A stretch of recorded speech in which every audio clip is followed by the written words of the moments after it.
officially in the pre-show. We are in pre-show.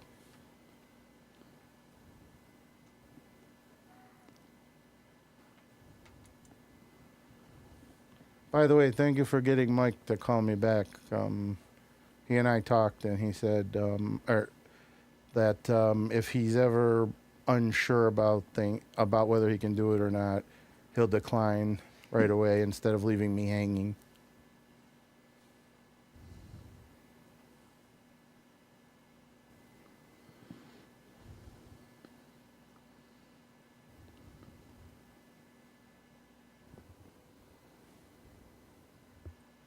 Quite interesting resume here. Oh, I've been just a blessing. It's just a gift. Quite a bit. I used to love the cat's pajamas, Yeah, that was fun. but you had it on. You were on for a long time. It was from 1 to 6, right? 1:30 to 6. And you were running the movies in between. Running in the movies. Yeah, just like we did on Having Offbeat. guests. Morgana, the kissing bandit. You remember her? Mm-hmm. Had her on. Facebook doesn't want to accept your show, Sal. Why is that? Maybe they changed the protocol. Let's find out.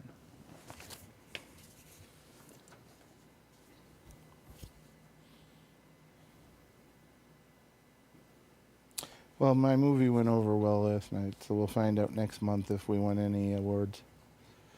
But I was hoping to have a new movie ready instead of showing the same You know, one. I would have voted but- for you if I was there. I know. but- Well, you weren't there. Shanda wasn't there, so. Oh, well, she was working too. Mhm.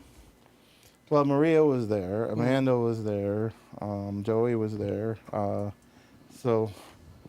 You were there, Joe, right? Yeah, Yes, and I was Wayne there. was there, and so I had a lot of friends there. But remember, that's only part of it. The rest is decided by the judges. If I remember correctly, that movie was 10 years old. You took one from 10 years ago and put it together. Is that? We took footage from 10 years ago and built the movie around it Cool. because I have stock footage for the last 15 years, and I take it and I make a wraparound story and build it to fit it into the categories because we Facebook went. did change their protocol. I have adjusted to it. They should accept your show now. Okay. Thank you, Richard. Facebook has accepted your stream. Okay. We're going live on YouTube Facebook. has accepted your stream. Live on YouTube. Yeah, you don't have to keep repeating what I'm saying. Okay, now I'm going to, you want me to put it on your Yes, please. page? Okay.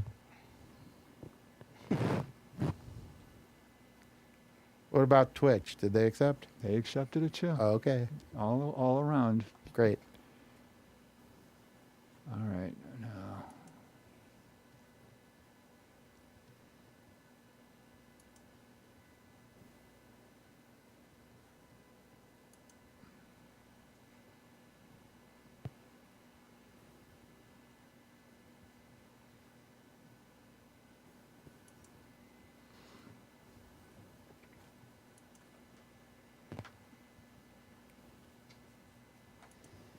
All right, I'm trying to get Facebook to give me the link. Okay. Barry, this is the 31st year that this show has been in the air. Really? Congratulations. Thank you. Indeed, indeed. We were on 11 years at Buffalo State radio I have station. the link. I'm going to put it on your page now. Okay. And then we were off for 6 months, and then Richard led us on to Think Twice Radio, and we've been here ever since. Mm. But he's constantly updating things. Mhm. That's No. why now we're video instead of just audio. It's called Think Twice, right? Think Twice Radio. At one time, we had 60 Sal, shows. The way you set up your page, nobody can post on it except you. All right. Thanks anyway. I'll take care of it later. So all I can do is just either probably message you the post, right? Yes. Okay, I will do that. Okay. Okay, so everybody's happy with their headphones? Mm-hmm. Yes. Mm-hmm. Okay, and we have the comments up, so I am going to tell Sal to look at the timer, Sal, Yep. on this big screen, and when it says on the air, you're on the air, okay? Okay. Oh, there we go. Okay. And welcome to the Oracle of Enlightenment Vortex. I'm the observer, Sal Monaco. Joining us once again is the lovely Miss Terry Braunstein, Hi, Sal. the Buffalo Tuckin' Proud lady, I'm happy to be here. and former, was it dance teacher? Professor at Erie Community College for Yes. 39 years Yes. and counting. And joining you. us for the first time as a co-host is Mr. Joseph, Lobosco. what he said. It's an honor to be here. Thank Yes. you very much. And joining us tonight for the very first time, he is, in fact, Western New York royalty. The Reverend Stop. Barry Lillis. How are you, Barry? I'm doing great. I feel wonderful. That's great. At 89, it's always good when you feel wonderful. And Richard has always said that this business, your art helps keep you going at all times. Gives you that energy. Yep. And you have all that talent locked inside of you. You just get it out. The interesting part of it is 5 times this year, 5 times, in the Buffalo News, on Facebook, on Google, and on the streets, I've been told, you can't be alive, you're dead. True story. I went to a restaurant and a woman, she says, you look a lot like Barry Lillis. And my wife said, it is Barry Lillis. She said, no. Right here on Google, it says he's dead. So I've died 5 times this year. That Google's been wrong before. So I'm having fun already. that's We are. We're having a riot here. Now, when did you start at Channel 2? 1976, Okay. just before the blizzard of 77. Oh, that was fun. I remember that. Was it interesting covering that great event in Western New York history? It was a hoot. It was a hoot. I was in Niagara Falls, and the family looked at me, and they heard that the blizzard was happening. They said, you got to make it to that TV station. So an 18-wheeler trucker took me to Buffalo, dropped me off the TV station. We did the weather, and a guy called me. There was a driving ban, and a guy called me, and he said, I want to take you to lunch. I said, you can't. He said, just get ready of it. So I go out the back door. He came to me in a dog sled. Oh, my God. And we went down Delaware Avenue and go, hey, whoa. I feel that was the worst of the worst. I mean, Oh, it people was. say the one we had a few years ago was the worst. No. No. Unless you lived through the blizzard of Yeah, 77. Nothing was worse than that. Nothing. Not Right. even Storm 2000. Nothing. Spot on. Yeah. Yep. So, what was it like being weatherman for so many years? It was great. Yeah? It was great. And I have to tell you, if I may tell you, my first weather job. Go ahead. First of all, it was terrible. Oh, And I was a booth. Do you know what a booth announcer is? Years ago, you sat in a booth. They didn't see you. They heard you. right. So you did commercials and PSAs and what have you on a microphone. Well, the weather guy, 2 minutes before airtime, got sick. He's standing at the weatherboard. He's got it all up there, but I'm going to throw up. And they said, you can't throw up on the air. So they grabbed me out of the booth, put me in front of the weatherboard, and said, do the weather, with 1 minute left. And I said, and they're hooking me up to these microphones, which were like a piece of Polish sausage in those days. So I said, I don't know what the weather is. They said, he's got it up there. There's a high, there's a low, there's a cold front. Tell them stuff like that. 5, 4, 3, 2, 1. Hello. I said, there's a high, there's a low, there's a cold front. Goodbye. Well, you only had 1 minute, right? Yeah. Well- So that was my first weather job. And it went downhill from there on. How did you feel when this blizzard was hitting? How were you stressed on how am I going to explain this and what do I say? And Well, I fortunately for me, I had done the weather like in places like Fargo, North Dakota, and Pittsburgh, Pennsylvania, and what have you. So I was kind of past the being rattled, Rattled, type okay. of stuff. Yeah. So actually, it was frankly, Buffalo is a wonderful television weather market. It's better than San Diego, where every day's the same day. So people watch you for the weather. Yeah. Yes. And locally, we got higher ratings always than the network newscasts. All right, I need to talk about this first because it's one of my favorites. You created the cat's pajamas. Oh, yeah. Tell us about it. Well, the cat's pajamas was an old term out of the 20s, I believe, the flapper days. Mm-hmm. And they'd say, it was a compliment. They'd say, she's the cat's pajamas, meaning she was wonderful and exciting and beautiful. So they asked me to put on this all-night show with movies, and they said, what do you want to call it? Barry's overnight show?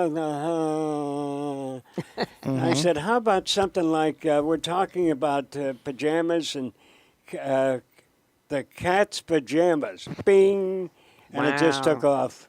And it was great. We had a lot of fun. We had people, I will tell you, we had some interesting. Do you know who Morgana the Kissing Bandit is? She used to run out and kiss the players in the Yes. office. Well, she was very, how can I say, voluptuous. Very voluptuous, very great woman. Well, I had these cat's pajamas nightshirts. And on the air, I said, Morgana, I said, thank you for being my guest, and I'd like to give you this, and I'm going to tell her to go to the ladies' room. She didn't wait. If you get my drift. Yeah. On the air. Oh my goodness. Yeah. Wow. So, other than that, that was a stumper. tell us about your domestic violence investigator position. I was How did you get involved in that? And the Seneca Nation of Indians called me, and it was one of my downtimes, if you will. And they said, "You work with a lot of people in trouble." I said, "Yes, I do." They said, "We really need some help. We have a domestic violence situation, and we would like to talk to you about looking into their cases." So it was working with family situations, but also domestic violence. yeah. And so I work with the Native American families who were in trouble, we'll say. So, and I'd go to court, and sometimes I'd literally take, for instance, we had one situation where there was a young couple. They were in a burned out car in a field in the midwinter with two babies. That's where they were living, in a burned out car. Terrible. So I went out with my staff, and we grabbed them, put them in the car, warm car, and we took them to social services, and we said they need help right now. Not fill out the application, we'll call you in a couple of days. We need some food, clothing, shelter. So that's what my job was, to see what people needed and try to help them. Yeah. You said that, was it Salamanca you worked? Salamanca, New York? Salamanca, I worked at radio. Yeah? WGGO radio and WMNS in Olean, but Salamanca and Irving is where I work for the Seneca Nation of Indians. I spent time there. I loved it there. Oh, it's great. Spent time in Ellicottville, too. Oh, did you really? What a great town Isn't that it, is. though? Yes. Yes. Yes. It definitely is. Yes. Well, to get back to the cat's pajamas, you Yes, had it. You ran it for like 18 months. And Ran about 18 months.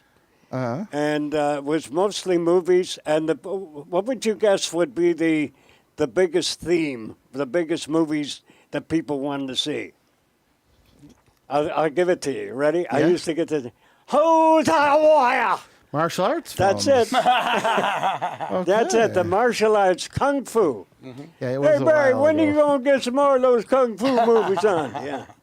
Wow. And what year was that? 1982 to 84. I was in high school. You've grown. I have. So, you were the co-founder of Kids Escaping Yes, sir. Drugs Renaissance House. Yes, sir. Tell us about that. I had a drinking problem years ago. Fortunately, I've been sober over 40 years, which is a gift, a blessing. But at any rate, I was very interested in people with drinking problems. And Dick Gallagher and a couple other people came to me at one of my old watering holes, Sinatra's in downtown Buffalo. I don't know if you... Oh, I love it there. I loved it. So they come in, they laid out the blueprints and said, hey, look at this. This is what we're trying to do. Kids escape, or kids, a place for kids to go with problems with alcohol, drugs. I said, boy, this is great. How much money do you need? And they said, for the first 2 buildings, we need about $3 million to start. I said, okay. How much do you have? And they said, we've got about... I said, I'm sorry, what? We've got about... I said, I don't get it. You're saying 100? You mean you got $100,000? They said, no, we got about $100. Oh, my gosh. Well, it took us 3 years. That was 1987. It took us 1990. We cut the ribbon, opened the front door, first 2 buildings, and 35 years ago, and now it's 7 buildings, and thousands of kids have gone through there, and many That's of them are well. absolutely incredible. Yeah. It's a wonderful thing. It's a gift. I consider it a gift. I was honored, and it was a gift to me personally. It sounds Tell like us it. about this private audience with Pope I was John. just about to ask that. Pope John Paul II. Yes, tell us was- about that. I looked up to him when I was younger. I mean, he was the longest serving pope, the most traveled pope, Yes. the Most youngest visible. pope, most visible pope. They created the Pope Mobile for him. And when somebody took a shot at him, he looked into the eyes of that guy, and that guy apologized Yes, to him. yes. Was that something? What was it like? Well, first of all, I was over in Europe shooting a television documentary for Dr. Jeffrey Meilman, who was a He was our plastics- neighbor. Oh, you knew him, yeah. And also Amar Atwal, the eyeglass people. And it was my job to shoot this particular documentary for them. And we were over in Warsaw and shooting in the area. We get a call from the Vatican to come and have a private audience with Pope John Paul II. By the way, we had 3 SUVs, and they had very few SUVs in Poland. The ambassador, the American ambassador, said, listen, I want to caution you because SUVs get stolen off the street. We come out, we had 3, we got down to 2. Somebody stole one of our vehicles. So we get this call from the Vatican, we fly to Rome. We go in there, we're at St. Peter's. The Pope is coming around, shaking hands, greeting us. He give me a rosary and what have you. But he's about 3 feet away from me, and I'm always the smallest guy in the group. I'm a little guy. And everybody is tall, and they're trying to out-pious one another. Holy Father, thank you, Holy Father, thank you, thank you. And they're all bending over, so I'm doing the same. Holy Father, thank you. I said, why am I bending over? Why am I whispering? So I stood up, and he's like 2 feet away, and I said, good morning, Holy Father. And he goes, whoa! Oh, my gosh. So then he started laughing, and he thought, this guy's a live one. So that's where I met him. Wow. What a He was a nice person. Yes, he was great. He was wonderful. To be one-on-one like the that with Pope. Yeah, it Oh was my thrilling. gosh. Thrilling. Especially John Paul II. Yeah. He took office when I was in 5th grade. You know, there was a pope that visited here Yeah. when I was a kid. I don't know if you know Niagara Falls, Hyde Park Stadium Yes. in Niagara Falls. Pope Pius XII Uh-oh. was here, and I was a I kid. never knew that. Yeah. He was in kind of an open vehicle, and we're from St. Mary's School. We were all brought over to applaud and so on and so forth. Yeah. John Paul II was here many times down at the harbor and a lot of places. And when he'd walk by and the kids would say, we love you, he would turn to them and say, but I love you more. Good for him. Yes. Now, you were ordained? Yes, I Yes. went to Christ the King. Terry, stop reading my mind. I have a habit of doing that. I went to Christ the King Seminary, Oh, and I went wow. to another seminary, an Orthodox seminary in Indiana, and but they talked to me about becoming a Roman Catholic priest, and I said, No, I said, you know that thing, celibate? I said, yeah. I'm with celebrate. I like your humor. I like girls. Yes. Yeah. Oh my goodness. I like girls, so I won't be a Roman Catholic priest. So I became an Orthodox Catholic. It's actually the Orthodox Catholic Church, which is origins is out of the Syrian Antioch, Syria Okay. church. Okay. So that's what happened. So then I had a couple churches, and then for 28 years I was a chaplain, a teacher, and a therapist at the Erie County Medical Center. So, yeah. Excuse me. It was there that you helped a lot of people in recovery because. Well, I had all the behavioral health wards. There was 13 of them, and they're the lock wards. And I had the rehab and detox, and I did a lot of classes. And because of my own background, my own experiences, I had a lot of sense of empathy for them. So I would try to be their pal, walk with them in their sobriety journey for those that cared to do that. You were a role model. Thank you. Did you ever run Oh, yeah. into any of your former students? Like I have. I was a teacher for 39 years, that- and I run into some of them, sometimes 3 a day. Isn't that great? Yeah, isn't it a great feeling? How Yes, do you- it is, that you played a role in their life. You were a piece of that What do they puzzle. say to you when they see you? Like, what's the first words out of their mouth? Like, Well, oftentimes it is, they're like 16 years old when I met them, or some of them are 18 years old, Right. and now they're 50. I know, mine too. And they tell me, hey, remember me? And tell them, fill me in. I was one of your patients at ACMC, and life is great. And then they go over their life, and they're raising the kids, and they've got a good job, and wonderful, wonderful. And it's hard to remember their names. They It think is. you remember me. They'll say, yeah. oh yes, definitely. Even if you don't remember their names, you might at least remember their faces. Right. That's why they Yeah. say that. Yeah. But they want you to know that you did meet them before. Yeah. Now you did a lot of work in the prisons, huh? I did. 7 I- prisons, 13 behavior awards. Well, the 13 behavior wards were at ECMC, Right. but they would invite me to come in and do classes on chemical dependency at these different prisons. And that some of them were like Attica, and I'll be in prison for women, which was very Oh, interesting. my goodness. So, yeah, I did quite a bit of prison work at one time. Wow. That must have been amazing.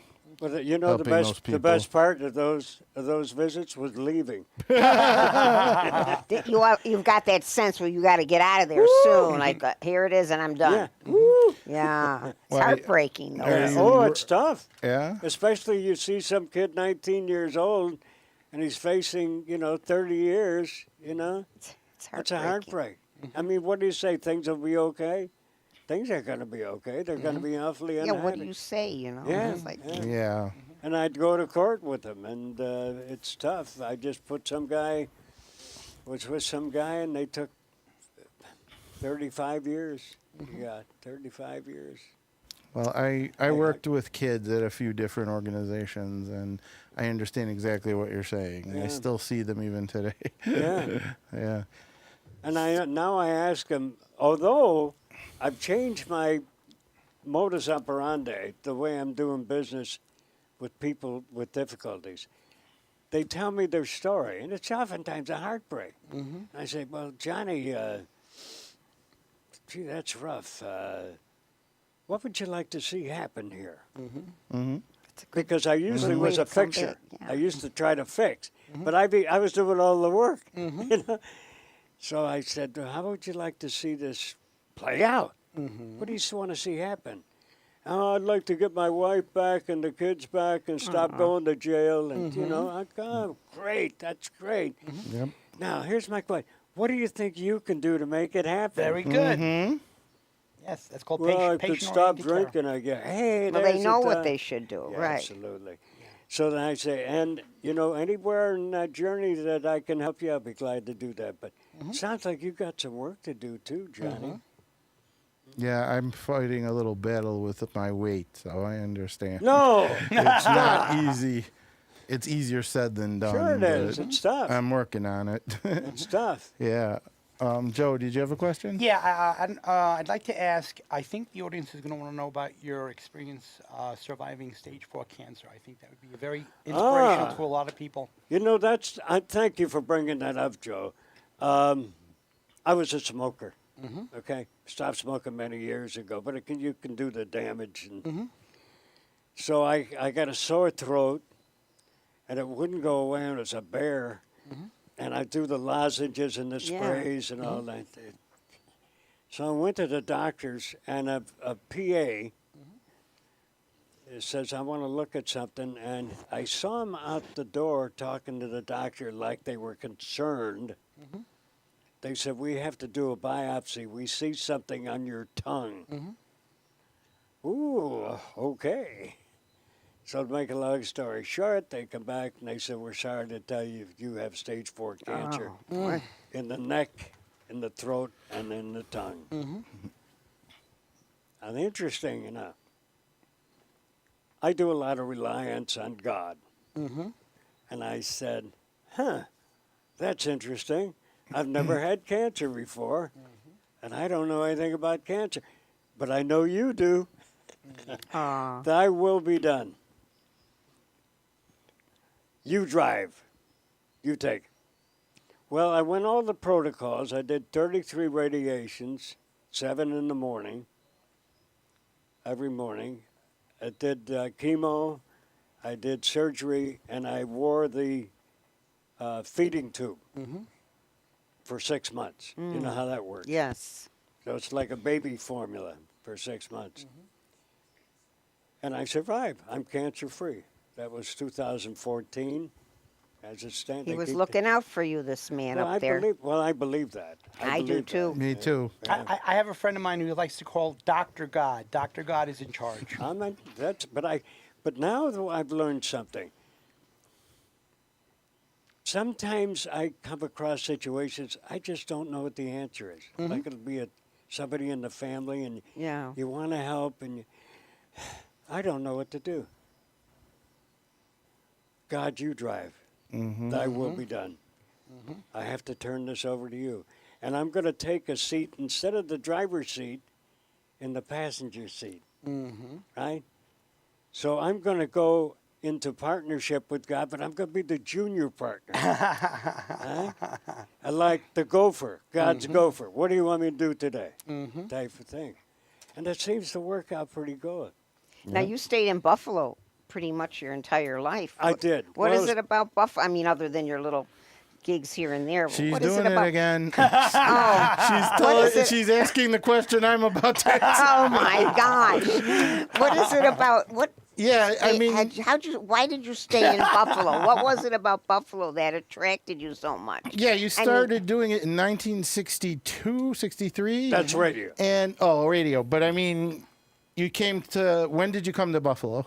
I was born and raised here. Oh, Yeah. okay. In Western New York. You stayed Right. and I was So- born in stayed. Niagara Falls. So you went to these other places, Dayton, Ohio, Fargo, North Dakota. Yeah, that was the journey, broadcast journey.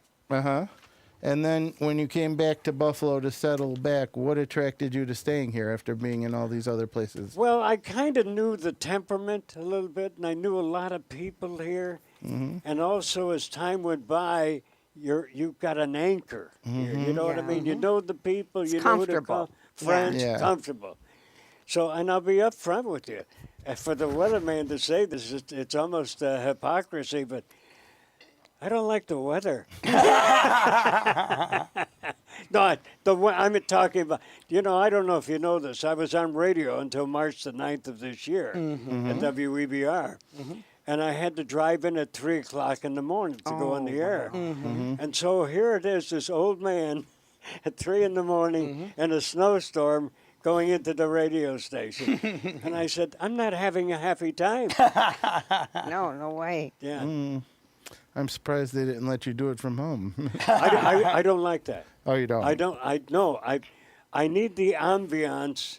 It's kind of like saying, you're a stage actor, and someone says, "Well, couldn't you just do that from the house?" It's not the same. You need that feeling, right? You're an Right. actor, you Yes. know that. Right. Now, if I was a young student and I came up to you, and I have this a lot too when I was working, and I ask you, "Gee, Mr. Lillis, tell me about your communication course.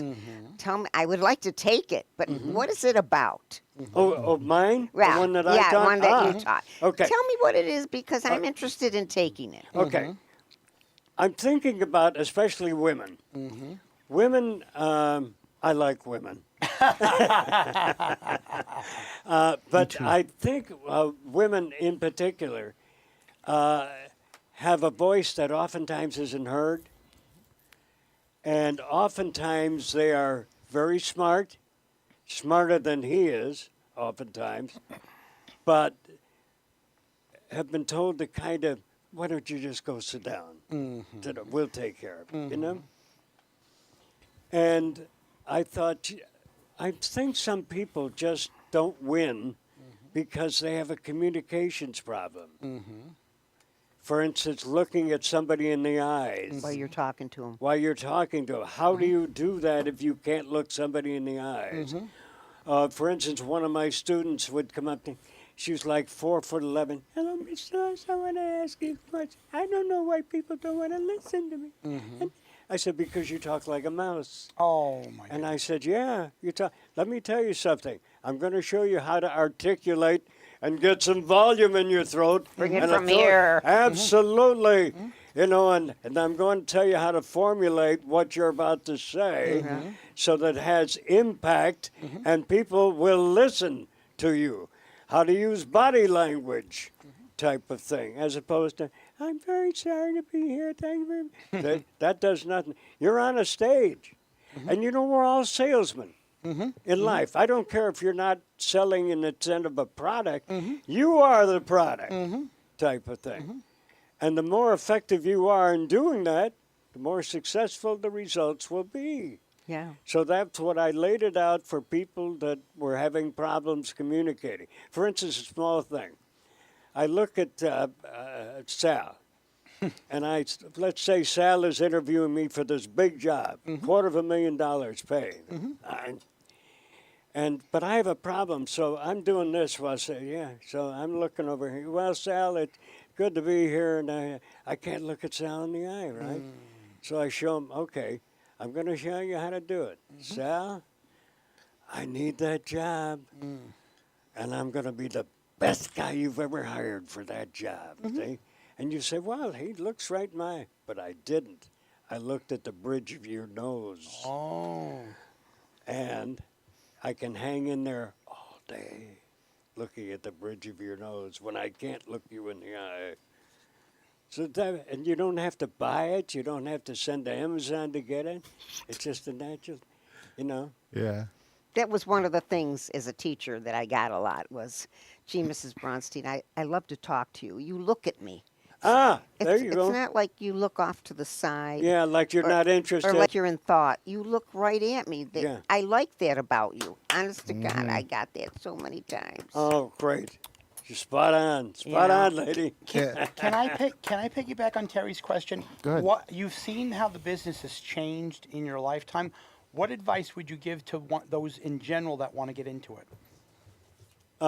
Understanding of the way it is now, it is a tougher business than when I got in. Okay? The loyalties that used to be there are not there. Ain't that I the mean, truth? Yeah. And that from the top to the bottom. The guy that owned it or the woman that owned the station years ago, they lived down the street from you. They were local. Their kids went to school with your kids. That's non-existent. A lot of these companies are owned by people who don't even know they own them. You know what I mean? It's paper to them. So the loyalty is gone, all right? Hence, the loyalty from the other way is gone. There's no, "I love this station. You know, they treat me so great." Okay, well, I'll give you, do you know who Kevin O'Connell is? Yes. Yes. Give you a case in point. Kevin, who's a dear friend, he was my competitor on Channel 4 years ago. And I got wind that they were going to replace him.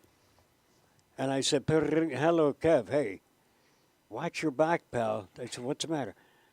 They're talking about replacing you. No, man. They told me how much they love me. We said, oh, really? Okay. Just watch your back. So he called me back. He said, I went in to see the general manager. They're thinking about replacing you. Oh, my goodness. But they give him the spiel about, oh, you're our guy. You're the man. See?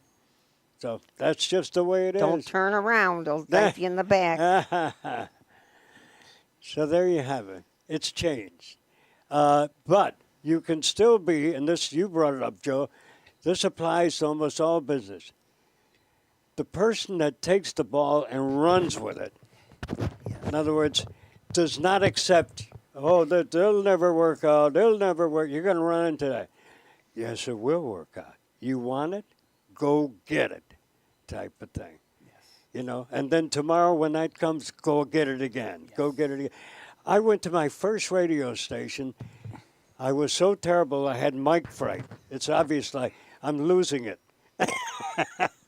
I had mic fright in those days, and I would get on the air and go, in the news today, there was a crash on 4th and Main. And my heart's going to come through my chest, right? Well, I was so bad.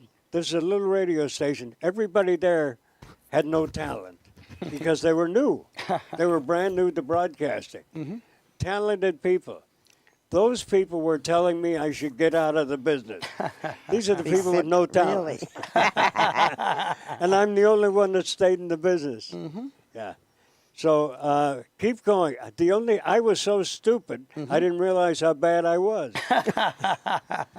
So you keep on pushing. And you keep on get better pushing. and better as Yep. you push. Keep on pushing. Was that the funny radio station story you talked about before the show? No, actually, it's very interesting. Salamanca. Right. And the disc jockey sat at the board, turntables in those days. Those are gone, by the way. That's all gone. Reel-to-reel Ampex tapes, what had cartridge, all gone. It's all computer done. So I'm sitting here, right behind me about a foot is the window to the outside Main Street. Right around the corner is the Salamanca Trust Bank with a sign, time, and temperature. When it's time for news, you ran downstairs to the store and bought a newspaper. You brought it up, and no, here is the news. And you went, and started reading out the news, right? But where do you get, and they had the weather on the Salamanca Press paper, so you could read it. But where do you get the temperature? Well, the temperature was in that sign down the street at the bank.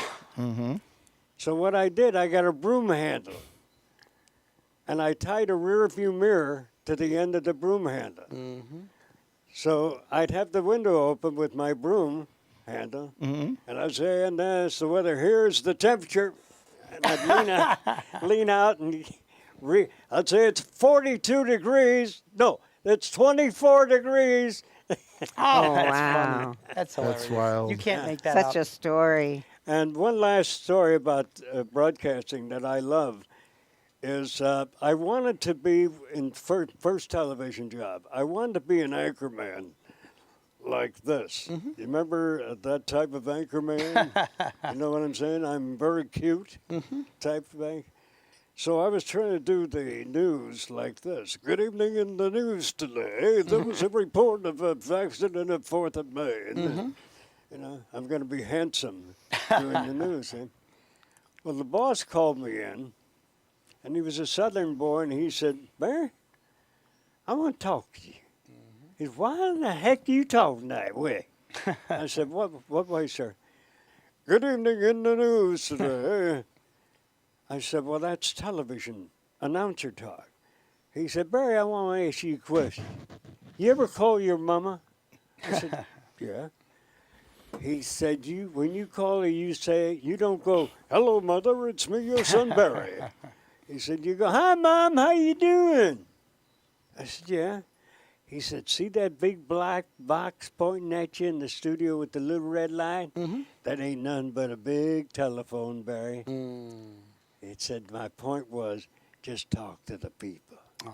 Stop announcing to the people. Advice you'll never forget. Never forget. And that was it. I decided, you're talking to the camera like it's a guy or a gal. Okay? Like here. Yeah. Yep. And that got you more relaxed. It by did, doing it that. did. And you stop worrying about, I blew a word, so what? Yeah. So what? So tell us about the telethons you did, especially the Jerry Lewis one. Jerry Lewis, we would go out every year to either Las Vegas or to Hollywood, and they would prep us for the telethon. And we would do the telethon, and we started out, it was, I think, 22 and a half hours straight in those days. Now it's gotten down, more recent years, like 12. 5 years or so, whatever, a few, considerably less. But I met him every year, and I learned something from this guy, and it was very helpful. I was very insecure in myself. And he was talking about doing a command performance in front of the Queen of England. He said there were about 1,000 people there. He said I was spot on. I was terrific. 999 people were laughing and applauding and da-da-da. He said that one SOB on the 5th row, he said he looked like he was so bored. He said, I hated him and he ruined my night. Oh. Aw. One person Oh, my didn't like him. And I said, that's kind of me. I want everybody to love me. And that's impossible. Yeah.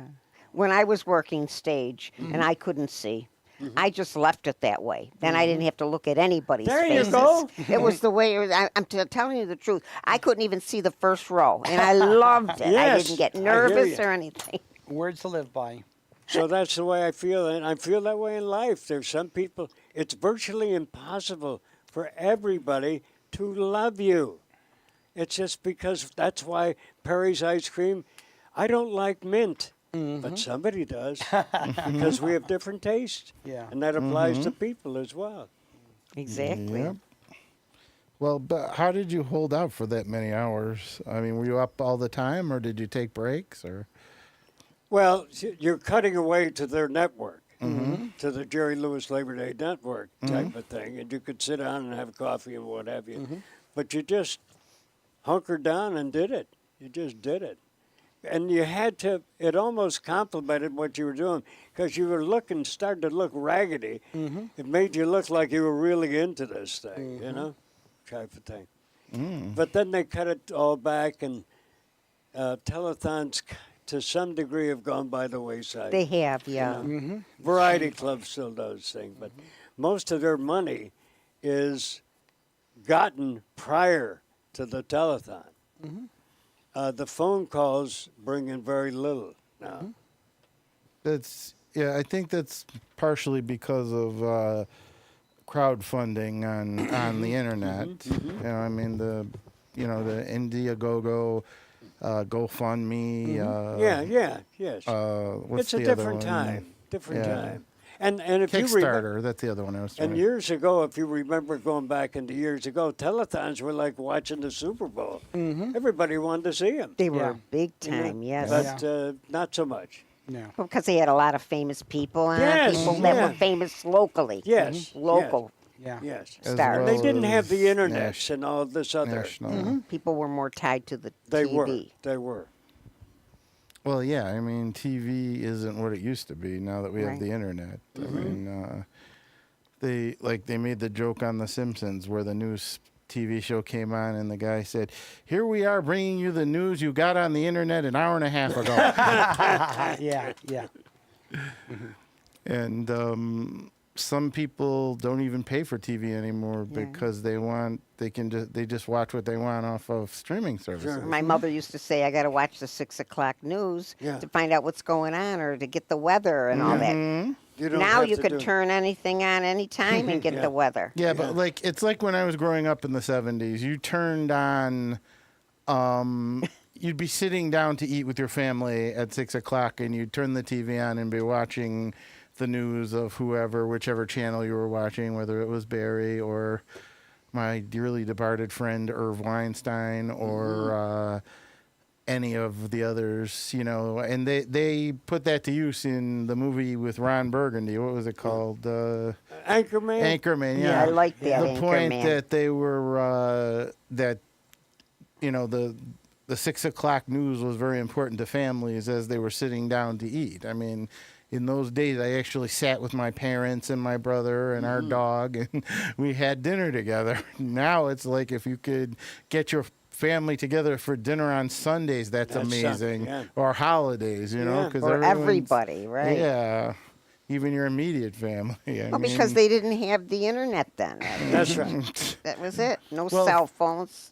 Yeah, well, things People are just texting. crazy. Our lives are just crazier now because, like you said, you don't have to be at a TV to watch something. You can just call it up on demand Sure. or on the internet or something like that. Sure. And you're digging up old TV shows that you missed because you weren't in front of the TV. The first time. David Cassidy told me he never saw his show, The Partridge Family, when it was originally on because there was no VCRs and it was always on Friday nights and he was out doing bands, you know, so he never got to see his own show until later. So like, I don't know how that guy slept for those years because he was doing the Partridge Family during the day, doing promos in the early And evening. performing concerts. He was performing concerts on the weekends. At night, he was in the studio recording music. So, yeah, which is why he eventually left because he was so burned out. But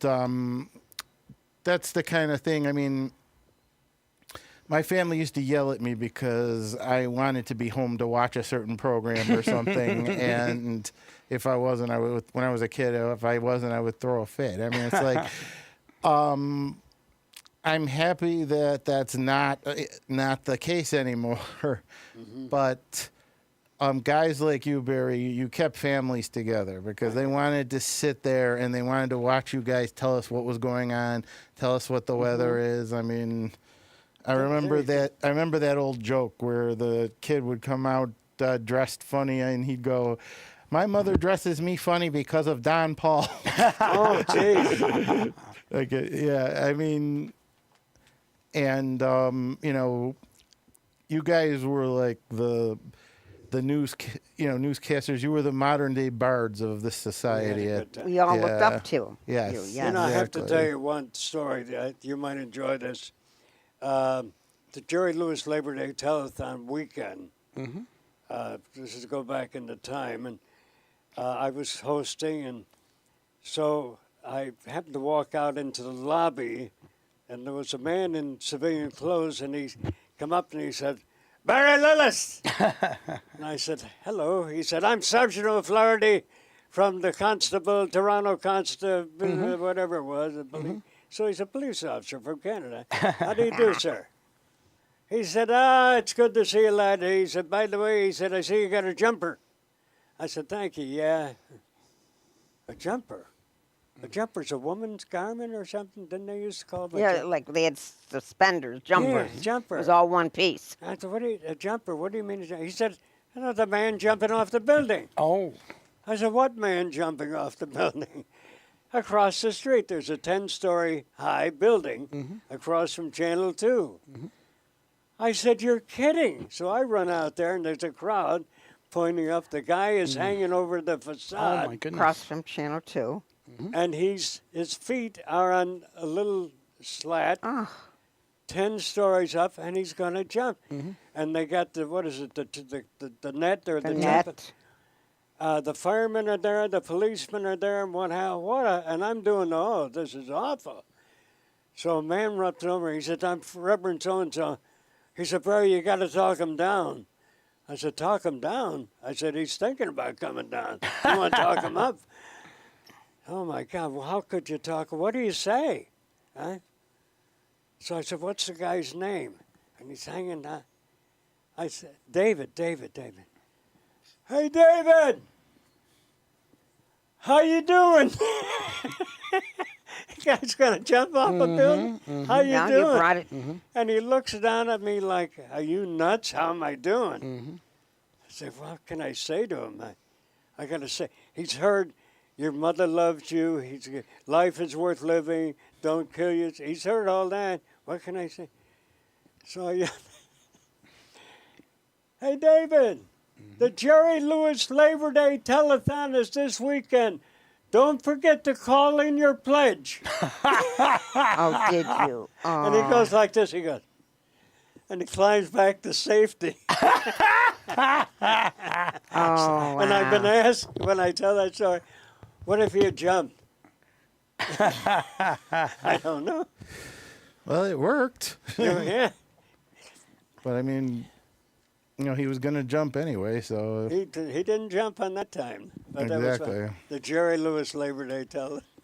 I would like to ask Barry if he plans on writing his memoirs. I'm sure a lot in the audience would love to read about You know, I life. thought about that, but I wrote a book called Instant Speaking for people that were having problems with giving talks or just general conversations, and it was actually a small book, a very small book, and it was published. It wasn't you know, I didn't pay for it or anything. They gave me a check for about 20 years. But to make a long story short, book writing is very consuming. Is it ever? And you know, at my age, frankly, I want to do some stuff with my wife and travel and what have you. You know, because she brings it up. You know, she's 77. Beautiful woman. And she said to me, you know, one of these days we're not going to be able to do. So let's do it when we can, which is right now. So that's, I don't want to spend too much time on book writing, frankly. Sure. So, where do we go I've from been here? trying to write a book for years. Yeah. And I have so many friends who are published authors, and they make it look so easy, but it's not. That's why I prefer the visual. Oh, I love it. That's our wedding picture. Oh, It's my beautiful. gosh. Beautiful. That's beautiful. Here, you look at him and then I'll look at him. Absolutely beautiful. Oh my God, that's amazing. And that was picture taken when? How long ago? Well, we got married 2 years ago. Okay. And that's the Buffalo Broadcasters Association. I was in the Hall of Fame, and they had us get our pictures taken. Wait, you got married how long ago? 2.5 years. Well, August of 22. That's wonderful. Oh, wow. See, there's still hope. We no didn't matter have how to old get you married, though. Yeah. You are a really you are a really blessed man. You are very blessed. Oh, but the key is you can be blessed and not think you're blessed. I know I'm blessed. I know I'm. You feel it in your heart. You know Yeah, that it's life there. is good. Yes. How did you meet? Online. Online, yeah. See, there's hope for that too, folks. Let me look at these. I've met a couple of online. girls online, and well, one worked out for about 8 months, and one worked out for a couple dates. And And well, she's anyway, absolutely lovely, Barry. nobody Thank you, wants to. thank Yeah, you. she is. Beautiful. Do you have kids, Barry? Do Pardon me? you have kids? Oh, yeah. How many? I have 5, and she has 2. My drinking killed off a lot of relationship with children, which is an old story. I was not there. I cut into the chase. I was not there as a father, should be. So I failed at that miserably. And by the time I got sober, they were well on their way of their own lives. So that story is a sad story, but I've had to accept it. How many times were you married? This time it'd be 4. Yeah, that's my reaction. Woo. Well, no, I married for lust. So beautiful. I just This woman I love, but I was an immature, I call a 5-year-old child with gray hair. You know, I was immature, I was stupid, my behavior was bad, and I was more interested in lust than love. So that's the way it was. But that's what drinkers do. They do dumb stuff, very dumb stuff. Yeah, I know. I've known a few. And now you got the love of your life. Yeah, and I was telling Joe and I was telling Sal, I got sober 40 years ago Mm-hmm. and stayed sober. And I must tell you, I was on my knees in tears the day I got sober. Mm-hmm. And I just told God, you got to drive. Yes. 'Cause I'm doing a rotten job. So, Yeah, our friend Gordon Blake does the same thing you do, and he's been sober for about as long. You know? wow, good for him. Yeah. He's in Hollywood right now, making TV shows and movies. Good, And, right. yeah, he You comes know- back once a year to hang with us and help us out and stuff. Buffalo is noted for their food. What Oh. would you say is your favorite Buffalo food? What is your favorite, since we are noted for so many different types of cuisine? That's very true. I like you're I'm gonna disgrace myself when I tell you that. My wife, who is a superb cook, I mean, she's in the kitchen. Now, honey, I'll be right back.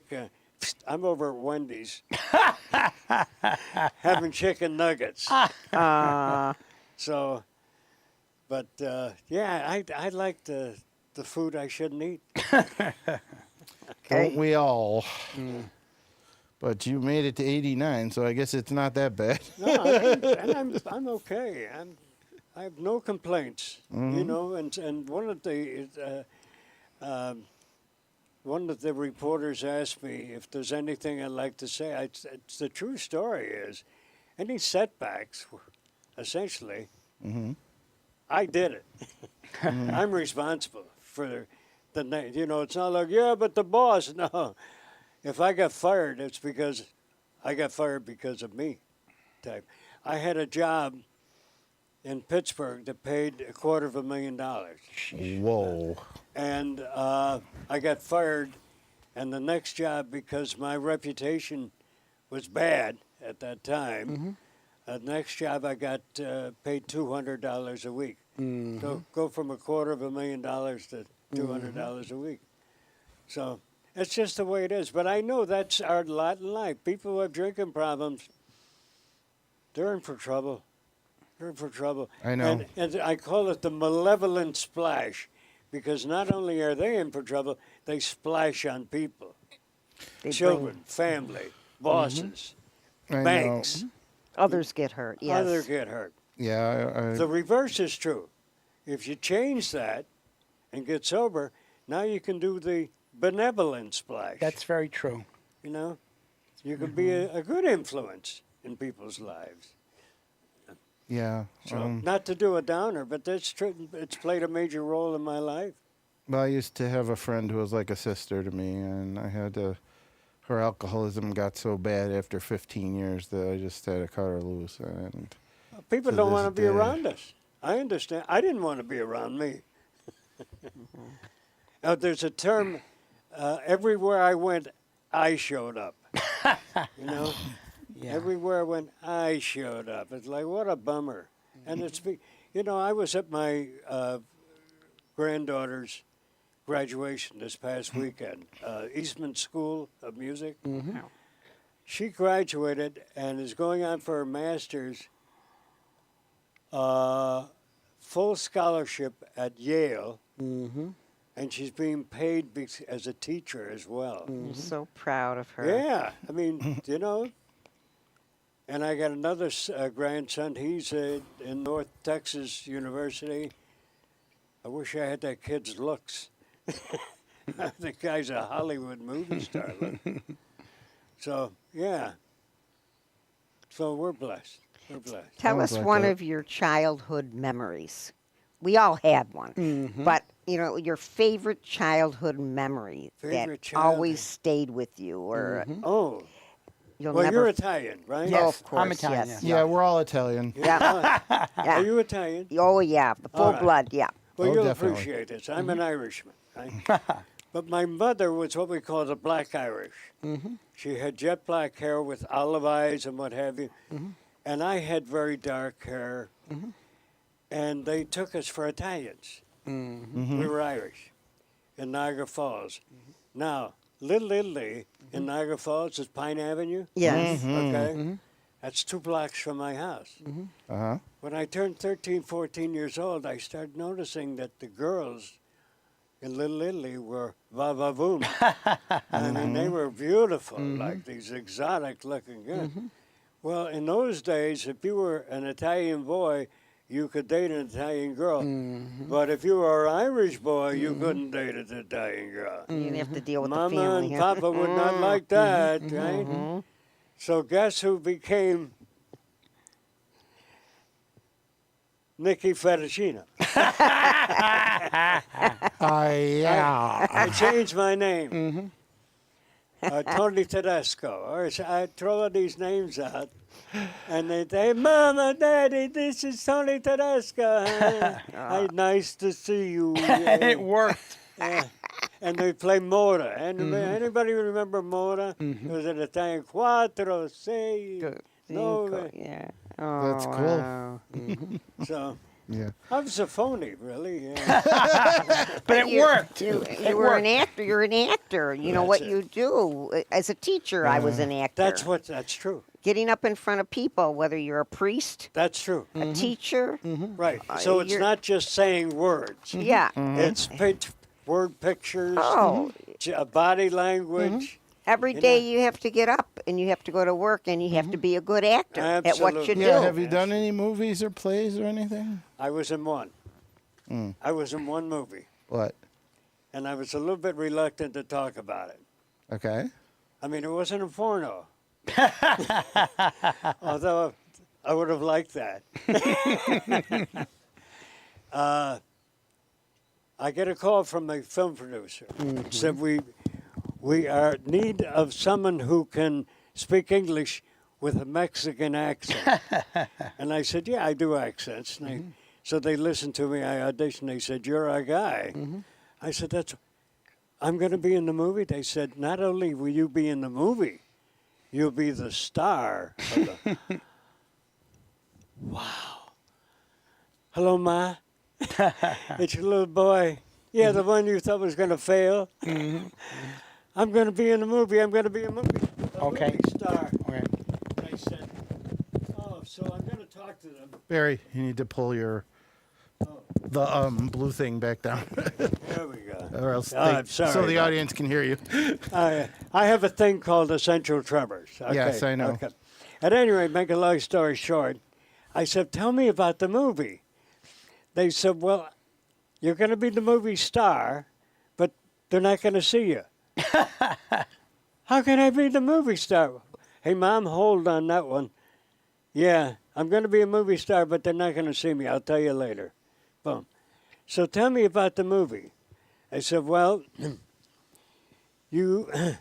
I said, what's the name of the movie? They said, La Cucaracha. I said, La Cucaracha, what does that mean? The cockroach. You're the main cockroach. Hey, Ma, forget the movie. So I played a cockroach. Okay. That's something. That's amazing. That is wild. That's wild. So you knew a guy who played the cockroach. Hey, voicing cartoons is very, very big now. My granddaughter was a Pokemon. The voices of Pokemon. Very Yeah, nice. Yeah, it was a lot. Yeah, those voiceovers are very good to Yeah, get they into. make. Yeah, I have a lot of friends who do them, and they're really good. Okay, we have about a minute and 20 seconds. I believe you mentioned that Barry was domestic violence inspector for the health department. Yeah. So is there anything else you'd like to talk about for the last minute or No, so? other than I thank you for this invitation to be with you wonderful people. Happy to have you. Happy to Thank have you. you. Yeah. Honored. It's an honor. Thank you. Yes. Thank you. Exactly, Joe. And for the folks that are watching, Yep. God bless you. God bless you. And Thank you so much, Barry. I mean, you've been a real influence on a lot of people, and you've even made me feel better about myself. You know, you're a real, what would you call it, Joe? He's an inspiration. Yeah. I've also learned You a lot of life. enlighten people. I've also learned a lot of life lessons from listening to him speak tonight. Yeah. Yeah. All right, so we have about 17 seconds left, so I want to thank Terry and Joe for helping me out once again, and I Thank want you. to thank Barry for giving us this time. We appreciate it, as you are, of course, Western New York royalty. So for the Oracle of Enlightenment Vortex, this is the Observer saying, God bless you. God bless everybody. Thank you, Barry. John.